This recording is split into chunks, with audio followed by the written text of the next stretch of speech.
سال پہلے اللہ کے نبی تشریف لائے تھے، اور کلمہ پڑھنے والے آج بھی موجود ہیں اور کل قیامت تک آنے والے انسانوں کے اندر موجود ہوں گے، بعد میں آئیں گے، لیکن اللہ کے نبی پہلے فرما چکے داخل الجنہ، وہ جنت میں داخل ہو گیا۔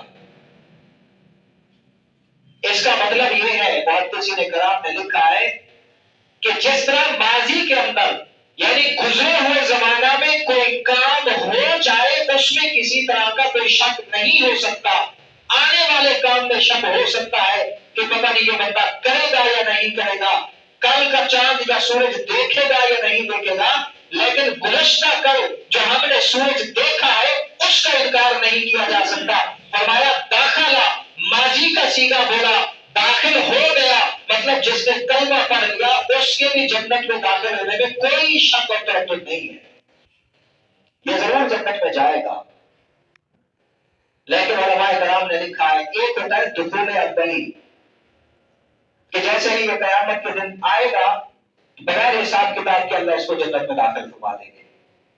ایک تو جنت میں داخل ہونا یہ ہے، یہ ہلکا پھلکا حساب لے کے اللہ جنت میں بھیج دیں گے، جہنم میں اسے نہیں جانا پڑے گا۔ اور ایک ہے دخول ثانوی، مطلب اس کے اعمال کا اس سے حساب لیا جائے گا، دنیا کے اندر یہ آیا تھا، اس نے کون کون سے اچھے کام کیے وہ بھی اس کے نامہ اعمال میں لکھے جائیں گے، کون کون سے اس نے برے کام کیے وہ بھی اس کے نامہ اعمال میں لکھے جائیں گے۔ اگر نیکیاں ہو گئی زیادہ جنت میں بھیج دیا جائے گا، نیکیاں ہو گئی کم تو بعض ایسے بھی لوگ ہوں گے جن کے گناہوں کی سزا کے لیے اللہ انہیں جہنم میں بھیجے گا، لیکن اپنی سزا کاٹ لینے کے بعد یہ بھی بالآخر جنت میں آئیں گے۔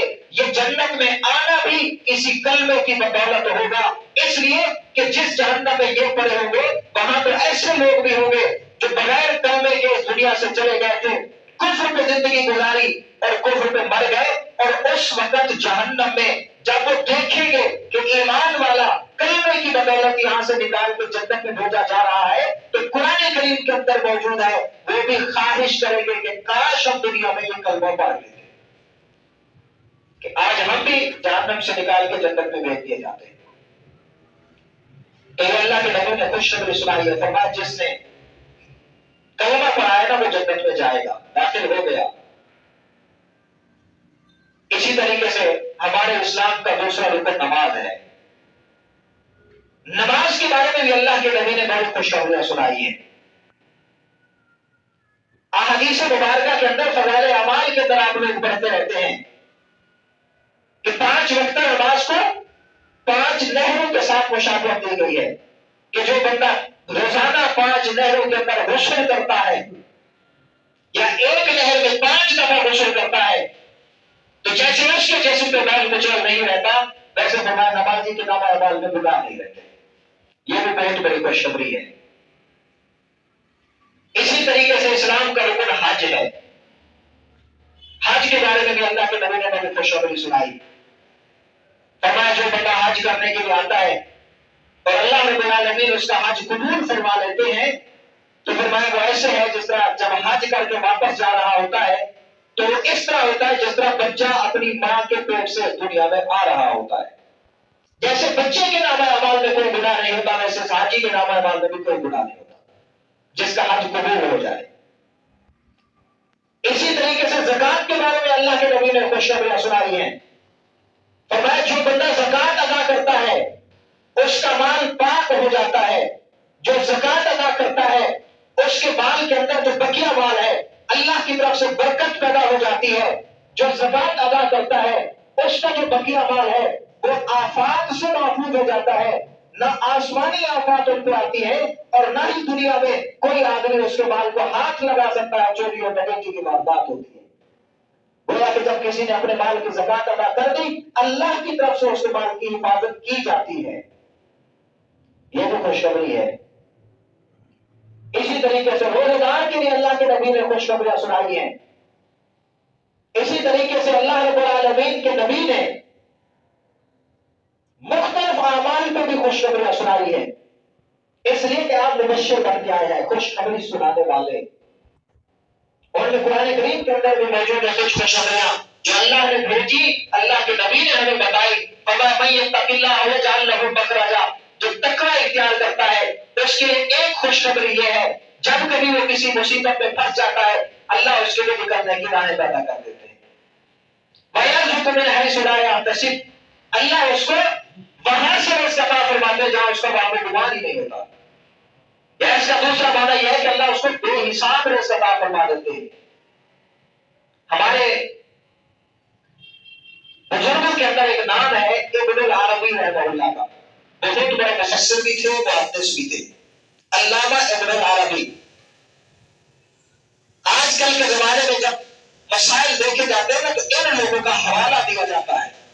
ابن عربی نے اپنی تفسیر میں یوں لکھا ہے، علامہ راضی نے اپنی تفسیر میں یوں لکھا ہے۔ تو یہ جو ابو بکر نام ہے ابن العربی کے نام سے مشہور ہے، ان کا واقعہ ہے، فرمایا یہ ایک مرتبہ حج کرنے کے لیے بیت اللہ میں اور مکہ مکرمہ میں تشریف لائے۔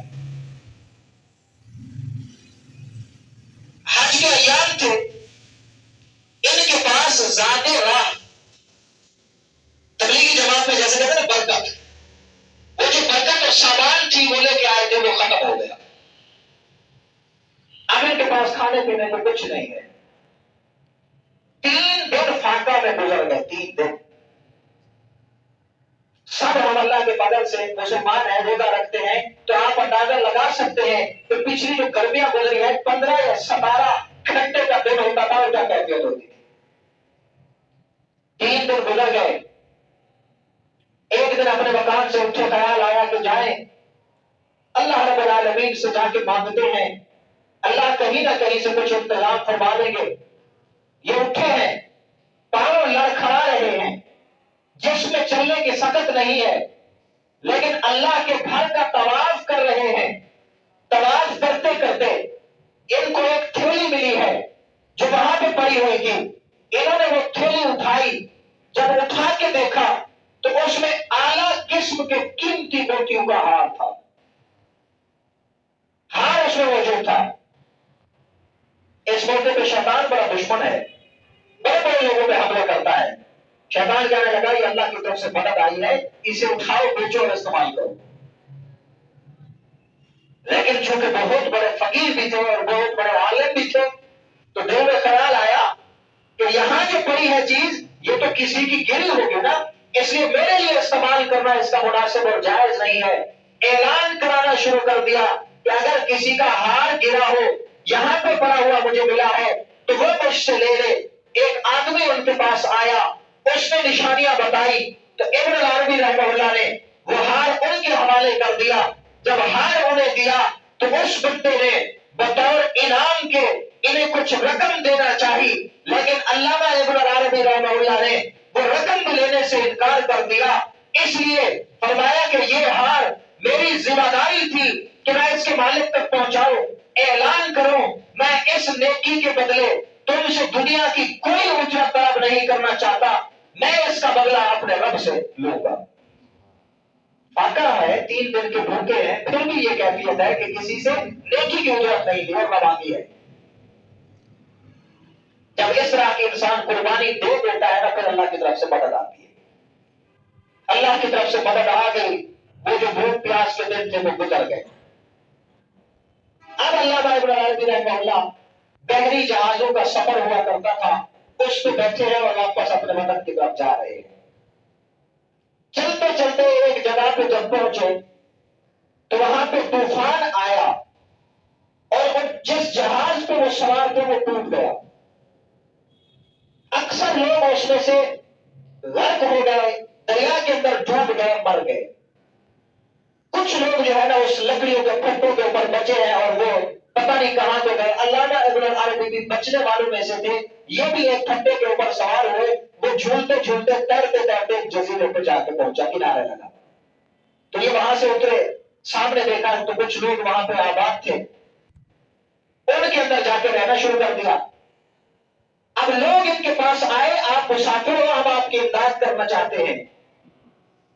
کسی نے کہا ہمارے پاس رہے، کسی نے کہا ہمارے پاس رہے، لیکن یہ فرمانے لگے میں ویسے تم میں سے کسی کے پاس رہنے کو تیار نہیں ہوں، البتہ اللہ نے مجھے علم عطا کیا ہے، میں لکھنا بھی جانتا ہوں، پڑھنا بھی جانتا ہوں، تم ایسا کرو مجھے کسی جگہ پہ بٹھا دو اور اپنے بچوں کو میرے پاس بھیجا دو، میں انہیں پڑھایا کروں گا، انہیں لکھایا کروں گا، انہیں تعلیم دوں گا، اور اس کے بدلے میں تو مجھے تھوڑا بہت اجرت دے دینا جس سے میرا کوئی اوقات ہو جائے۔ ابھی انہوں نے وہاں پہ دین کی تعلیم شروع کر دی۔ تو اس بستی اور اس علاقے کا جو بہت بڑا عالم تھا، جو پہلے فوت ہو چکا تھا، بہت بزرگ بھی تھا، ان کی ایک بیٹی تھی۔ بستی والے ان کی کفالت کر رہے تھے۔ جب انہوں نے ابن عربی رحمہ اللہ کا اٹھنا بیٹھنا، ان کا تقوی و طہارت، ان کا زہد و ورع، ان کی عبادت، یہ ساری چیزیں دیکھی تو انہوں نے کہا کہ اس بچی جو یتیم ہے، اس کا والد جیسے آدمی کی تلاش میں تھا وہ یہ بندہ ہے، ان سے مشورہ کر کے اس بچی کا ان سے نکاح کر دیتے ہیں تاکہ یہ ویسے ہمارے یہاں رہ رہا ہے، اس بچی کو شوہر مل جائے گا اور اسے گھر مل جائے گا۔ تو انہوں نے مشورہ کر کے نکاح کر دیا۔ نکاح ہونے کے بعد جب ابن عربی رحمہ اللہ اپنی بیوی کے پاس گئے ہیں تو دیکھا کہ ان کے گلے کے اندر وہی قیمتی ہار تھا جو بیت اللہ کا طواف کرتے ہوئے انہیں ملا تھا اور انہیں واپس کیا۔ تو یہ پوچھنے لگے تمہارے پاس ہار کہاں سے آیا؟ اس نے کہا یہ میرے والد کے پاس تھا، اور ایک دفعہ یہ گم ہوا تھا، کسی اللہ والے نے انہیں واپس کر دیا تھا، اور ہمیشہ میرے والد محترم یہ دعا کیا کرتے تھے کہ اے اللہ اس بندے سے دوبارہ میری ملاقات کروا دے۔ ابن عربی رحمہ اللہ کہنے لگے کہ اگر بات یہ ہے تو جس نے ہار واپس کیا تھا وہ میں ہی ہوں۔ تو قرآن کریم کے اندر جو آتا ہے من یتق اللہ یجعل لہ مخرجا ویرزقہ من حیث لا یحتسب، اور جو تقوی اختیار کرتا ہے اللہ مصیبت سے نکلنے کی راہیں بھی پیدا کرتے ہیں اور رزق بھی بغیر وہم و گمان کے عطا کرتے ہیں اور بنا حساب کے وافر مقدار میں عطا کرتے ہیں۔ اگر یہ ابن عربی رحمہ اللہ اس وقت اس ہار کو بیچ دیتے تو اللہ کے ہاں بھی مجرم ٹھہرتے، یہ مقام مرتبہ نہ رہتا، اور شاید آج انہیں اس ہار کا بھی اور ہار والی کا بھی مالک نہ بنایا جاتا۔ انہوں نے تقوی اختیار کیا، رب کا خوف اپنے دل میں جمایا، اللہ رب العالمین نے وہ ہار بھی واپس بھیج دیا اور ہار والی کے ساتھ بھیج دیا۔ تو یہ اللہ کے نبی نے ہمیں خوشخبریاں سنائی ہیں۔ اسی طریقے سے قرآن کریم ہمارے گھروں کے اندر موجود ہے۔ اس قرآن کریم کے پڑھنے پڑھانے کو اللہ رب العالمین کے نبی نے خوشخبریاں سنائی ہیں۔ ایک حدیث مبارکہ کے اندر آتا ہے، بخاری شریف کی حدیث ہے، ایک آدمی اللہ کے نبی کے پاس آیا اور آ کے شکایت کے انداز میں کہنے لگا کہ یا رسول اللہ، آپ کے جو فلاں صحابی ہے نا، یہ ہر وقت نماز کے اندر سورت اخلاص پڑھتے رہتے ہیں، ہر وقت سورت اخلاص پڑھتے ہیں۔ تو نبی کریم صلی اللہ علیہ وسلم نے انہیں بلایا، فرمایا یہ کہتے ہیں ہر نماز میں سورت اخلاص پڑھتے ہو، خیر تو ہے تو تبدیل کر کے سورتیں پڑھا کرو، کیوں نہیں پڑھتے؟ تو اس صحابی نے جواب دیا کہ یا رسول اللہ، مجھے سورت اخلاص سے محبت ہے، مجھے یہ بہت اچھی لگتی ہے، مجھے اس سے پیار ہے۔ تو سرکار دو عالم صلی اللہ علیہ وسلم نے جو جواب دیا اسے بھی دل پہ رکھو۔ اللہ کے نبی نے فرمایا اگر یہی بات سچ ہے کہ تمہیں سورت اخلاص سے محبت ہے تو فرمایا اس کی محبت تمہیں جنت میں لے جائے گی۔ تو جب ایک چھوٹی سی سورت جو ہر مسلمان کو یاد ہے، ہمارے بچوں کو بھی یاد ہے، جب اس کی محبت جنت میں لے جائے گی تو آپ یہ خود بخود سمجھ سکتے ہیں کہ پورے قرآن کی محبت کہاں لے جائے گی، اس میں ہمیں کتنی اجر ملے گا۔ یہ اللہ کے نبی نے خوشخبری سنائی ہے۔ اور ایک دفعہ نبی کریم صلی اللہ علیہ وسلم نے سنن ترمذی کے اندر یہ روایت موجود ہے، اللہ کے نبی نے فرمایا جو بندہ روزانہ 10 مرتبہ سورت اخلاص پڑھتا ہے، 10 مرتبہ، پڑھنے والے جانتے ہیں اس میں 5 منٹ سے زیادہ وقت نہیں لگتا، اور جو 10 مرتبہ سورت اخلاص پڑھتا ہے اللہ رب العالمین اس کے لیے جنت میں محل تیار کر دیتے ہیں۔ حضرت عمر فاروق رضی اللہ تعالیٰ بیٹھے تھے۔ یہ عمر فاروق کون ہے جن کے بارے میں اللہ کے نبی نے فرمایا تھا کہ ان کی نیکیاں آسمان پر چمکتے ستاروں سے زیادہ ہیں؟ وہ فرمانے عرض کرنے لگے کہ یا رسول اللہ، اگر یہی بات ہے پھر تو ہم جنت میں بہت سے محل تیار کروائیں گے۔ تو اللہ کے نبی صلی اللہ علیہ وسلم نے فرمایا عمر، میرے رب کی قدرت بھی بہت بڑی ہے، میرے رب کی جنت بھی بہت بڑی ہے، میرے رب کی طاقت بھی بہت بڑی ہے، اللہ کے خزانے میں کے اندر کمی بھی نہیں آتی، تم جتنا تیار کرا سکتے ہو کرا لو، جتنی مرتبہ تم یہ سورت اخلاص پڑھو گے اللہ ہر مرتبہ تمہارے لیے اعلیٰ قسم کے مال تیار کرتا جائے گا. یہ خوشخبری اللہ کے نبی نے ہمیں سنائی ہے. اور ایک اور خوشخبری آج کل محسوس نہ فرمانا، ہم لوگ اسکول کالج کی تعلیم کی طرف زیادہ توجہ دیتے ہیں.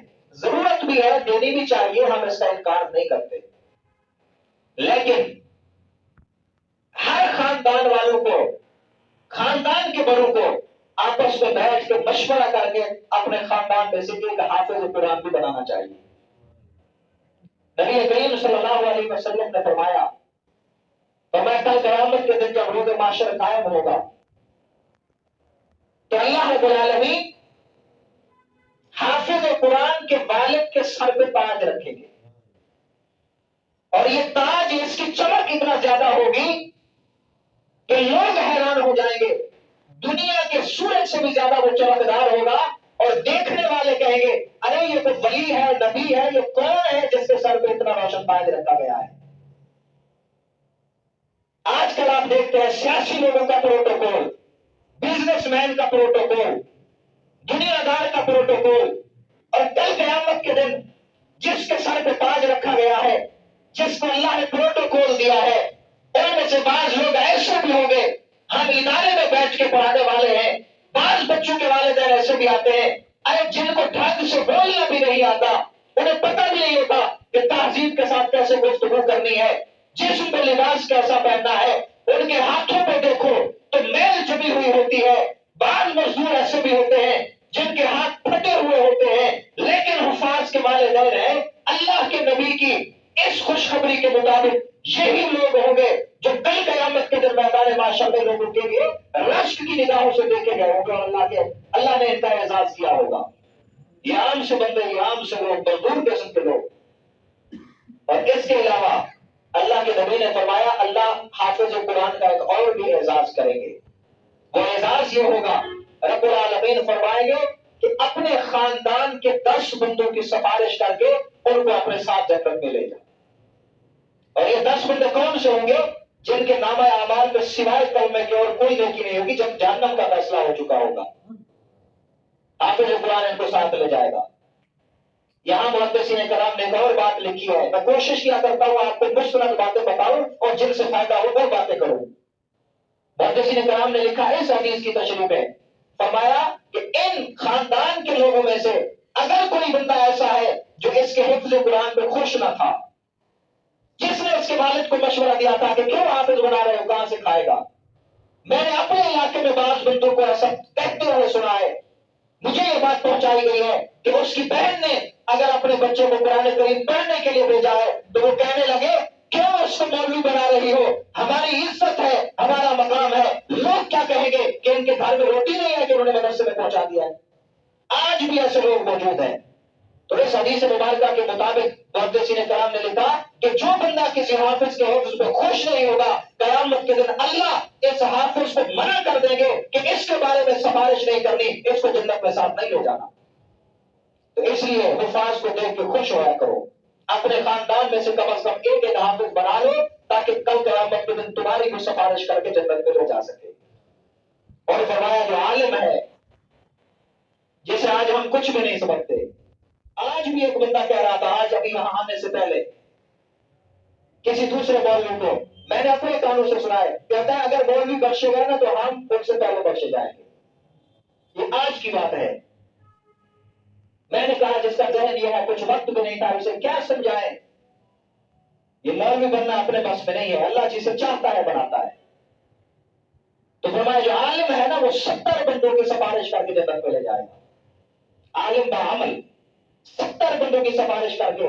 اب آپ بتائیں، حافظ بھی ہے اور عالم بھی ہے، ایک خاندان کے 80 افراد کو جنت میں لے گیا ہے، اور یہ 80 افراد وہ ہیں جن کے لیے جہنم کا فیصلہ ہو چکا ہوگا. خاندان کے تقریباً اتنے ہی لوگ ہی ہوتے ہیں، اور ان میں سے کچھ ایسے بھی تو ہوں گے نا جو اپنے اعمال کی وجہ سے جنت میں جا رہے ہوں گے. تو کتنی بڑی غنیمت ہے کہ ہر خاندان میں حافظ بھی ہونا چاہیے اور عالم بھی ہونا چاہیے.